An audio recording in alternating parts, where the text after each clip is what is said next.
But that was her song she put out, I think, a couple of years ago.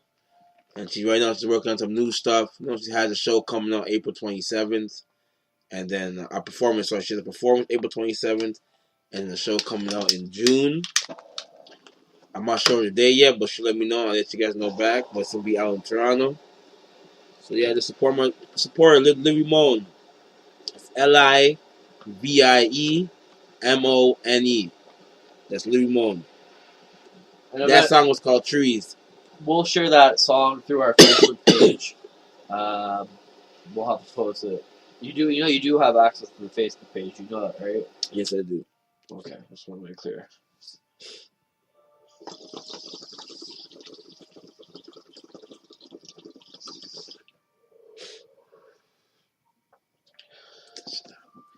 All that space over there. Tasty. I love how I don't cough, but you like die.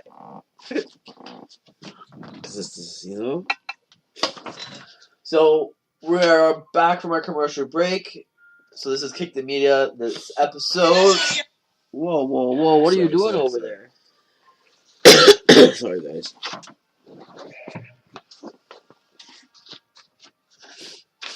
Wrong page. So it's Kick the Media Phone Tag News, episode 14. First GM now Fiat Chyslers. What the fuck? Your host, Josh Jaco, is here, and we got the co-host in the house. Come on, start. We are missing Kay. Been missing Kay. But hopefully she will be back, or maybe she'll be on What's That Taste? Oh, yes, What's That Taste? We gotta do another one coming up soon. Yes. We have to figure out what we do. Yeah, we can't do pizzas, so we gotta do something different. But we're going to have it hooked up to our YouTube channel, so go find us on YouTube at Kick the Media, because we're also going to still do the podcast idea with the whole food thing, but we're also going to have a video version as well, too, which is a little bit more shorter. Yeah.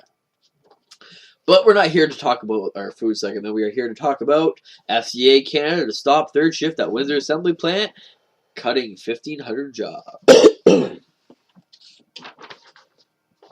So, with sales of the Windsor-built Chrysler Pacifica, has prominently Fiat Chrysler's automotive to eliminate the third shift at Windsor Assembly Plant, and within 1,500 jobs, and hundreds of others at other feeder plants. Because you got to take into consideration when Chrysler is working a midnight shift, feeder plants who support them are also working a midnight shift as well too. So not only is that affecting Chrysler's, that's affecting feeder plants, tier 1s, tier 2s, and also I do believe some tier 3s. If I'm mistaken, then correct me.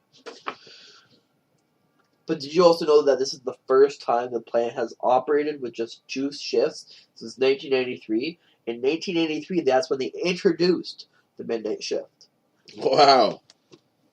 So when I was born is when they introduced the midnight shift. Maybe that's why I'm always on midnights. It's devastating, said a viable, emotional Unifor Local 444 President Dave Cassidy at a Thursday afternoon news conference at the Tuner Road Union Hall. It's devastating for everybody. They go up and down. We have layoffs weeks, there's inventory adjustments, and at that point, there was no discussion of that at all. Cassidy's sectionary treasurer, James Stewart, were summoned to a meeting with Chrysler's officials at 2 p.m. In our collective bargaining agreement, they have to provide 6 months' notice. So September of 2019, there could be potential 1,500 job loss at Windsor Assembly Plant, going down in 2 shifts, said Cassidy. Wow, can you believe that?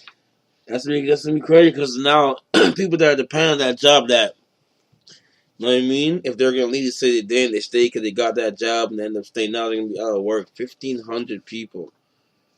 Man, that's gonna be some chaos. People, they better start looking for a new job from now. They have a backup plan so they're not in a hardship situation, because they're gonna let people off. 1,500 people off before Christmas. Yeah, September. Before Christmas, they let people off. That's crazy. So, with that being said, Dave Cassidy also said that this is not a General Motors issue or Ottawa issue. This is a sales and business decision. I can tell you we're going to keep pressuring on FCA to utilize our facility. And this is where I'm going to start getting into politics about it, because a lot of people were bashing our current city mayor, Drew Dawkins. And you know what? Drew came out and he honestly said it, and at least he's being transparent about it, you guys. He has nothing to do with the sales of Chrysler Pacifica. What does the mayor, Kimar, what does the mayor have to do with the sales of a vehicle? Doesn't really have nothing to do with it. So why is the union steward bashing the mayor, saying that Drew should have did more? What more could the mayor do? But well, this is the last page, eight right now. You're on page 8. So he announced, shutting down. Okay, so right here. So I was. Which conclusion here? This one? No, we're on page 7. But basically, so if you, it's not. Okay, watch this. So Drew has nothing to do with the sales. You know what I mean? Like you can't make it go up. You can't make it go down. You know what I mean? It's the company. It's them that have to do the sales. You know what I mean? It's your employer. It's the way you run it. It's you. You can't blame nobody else for something to happen. You know what I'm saying? So I understand why they're gonna blame him for it. That makes no sense to me at all. But with that being said, like if you look at the very bottom, so will be awful. Cassidy said, seriously, Drew Dillkins, I have reached out to Drew Dillkins so many times. I have tried to bridge a gap there. The election is over. Drew Dillkins can't take his finger off. There are 2 crown jewels in this city, right tied to the local Windsor Assembly Plant and a casino. Drew Dillkins needs to pay attention to this. This is devastating for the city of Windsor, and I hope that Drew Dillkins might reach out to me. Within hours of the announcement, the provincial and federal politicians of all stripes weighed in on the news. Page 9. In the face of extremely disappointment announcement from Fiat Chrysler, our government will not waver in our support for thousands of men and women that go work in Ontario's auto sector every day, Premier Doug Ford said in a statement. I want the employees at the Windsor Assembly Plant to know that my government stands with you and your families. We will go fight tooth and nail to protect the jobs of the auto workers in Windsor. Ford said he will be speaking with FCA Canada President Reid Bigland and Unifor President Jerry Diaz to urge them to work with him to protect those jobs.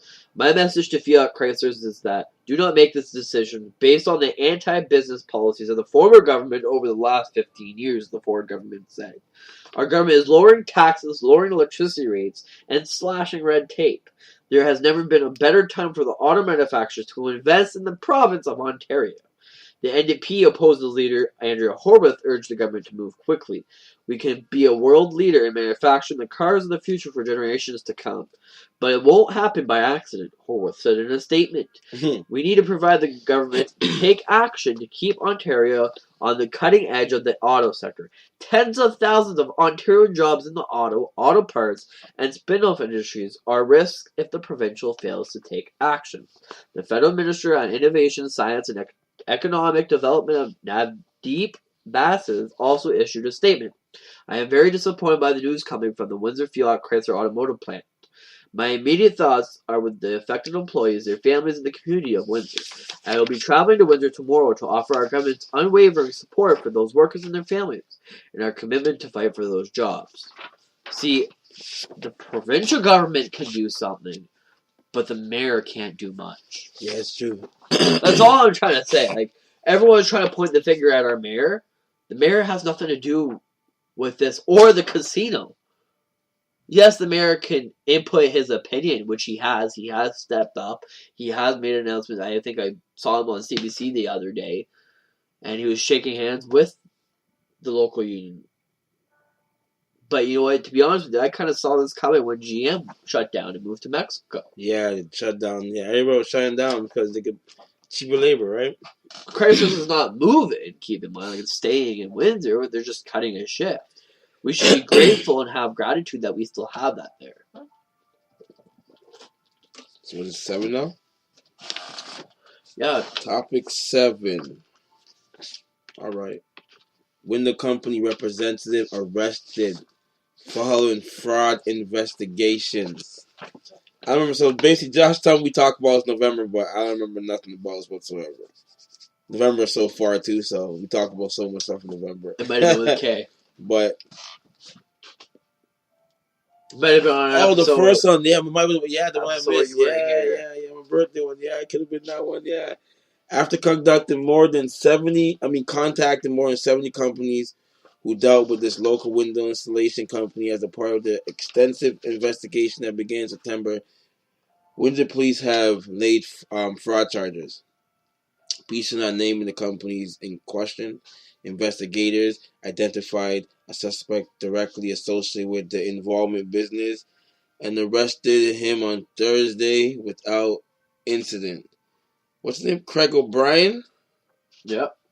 44-year-old Windsor man charged 2 counts of fraud, $5,000 uttering a forge and fraud documents. The charges are a result of comprehensive investigation by the Windsor Police Financial Crimes Branch that encompass what? Yeah, they involve complaints police. So. Yeah. O'Brien is the former president of Certified Windows, which locked their doors back in November. Whenever previous episodes we were talking, they also stopped answering phone calls, leaving customers to complain to the media about lost deposits. He previously held the title president and part owner of Certified Solar, a local solar panel company that hated his business in 2014. Customers back then also complained of also losing their deposits, failure to receive purchased solar panels, and refusal of refunds. That's funny, yo. Well, at least they caught the guy now, right? So whoever got the money taken from them or got scammed by them, they'll get their money back and whatnot. And you might face jail time, you might not face jail time, but who knows? But you know that name. You guys never be installed Windows this guy ever again in your life. I'm scared to get any window company out of it and do it. Call me, I'll install it for a low price. Low price. You're not referring to anybody. Low. Me for low. Oh, not low. Anyways, on to other news. So, if you guys haven't heard in the media over the last couple of days, Windsor Regional Hospital scams warned public through the media. Numerous individuals recently approached the organization saying that they received emails anonymously. What? What? That word, earnestly? Anonymously. What he said, guys. No, I pronounced it wrong. Suggestion were often work opportunities there. Steve Irwin is the hospital manager of corporate communication, government community relations, said in a news state released Wednesday. That said one series of such emails were in by someone who claimed to be a chief employment director went to individuals outside of Canada, including an individual in India who contacted the hospital. No such positions existed. That's crazy. People are getting all excited to come to Windsor for new jobs and then find out it's a fraud thing. Just because we're on the fraud thing, getting emails, another fraud thing. No, right now, you know what I mean? Like, people are getting fraud Service Canada emails to their emails saying that, you have money owing to you, so we need certain information, like your account information, your name, all this. Service Canada doesn't send you emails. When they send you an email, it'll say you received the email, go log on to your Service Canada account to find out. They will never send you an email with your information on it open free like that. So if you guys get emails like that, do not send no information on you to scam. Just go into your bank and drain your money. You know what I'm saying? I seen that too on sometime on the news today before I left the house. It's so funny. I was leaving. I'm like, oh, shit, somebody got scammed there. So you guys don't fall for that Service on Canada scam saying you guys are getting a refund. They forgot to give you a certain amount of money back, and they want you to give you your bank information. If they had money for you to give to you, they would have put it into your bank or mailed you a check already. They would have direct deposit and mailed you a check. And you would have got a letter saying that we owed you this much money because of reassessment on your tax, something like that. They're not going to tell you to send you more additional bank information than they already have it. So you guys, be mindful of that. So you guys know.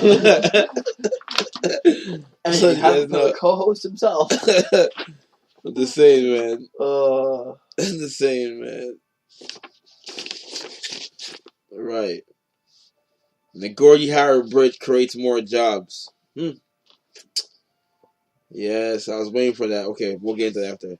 So the construction of the Gordie Howe International Bridge project is expected to create roughly 2,000 jobs over the next 5 years. But such a large workforce shall create another 1,100 spin-off jobs, including additional retail work, food services, healthcare, and service provider jobs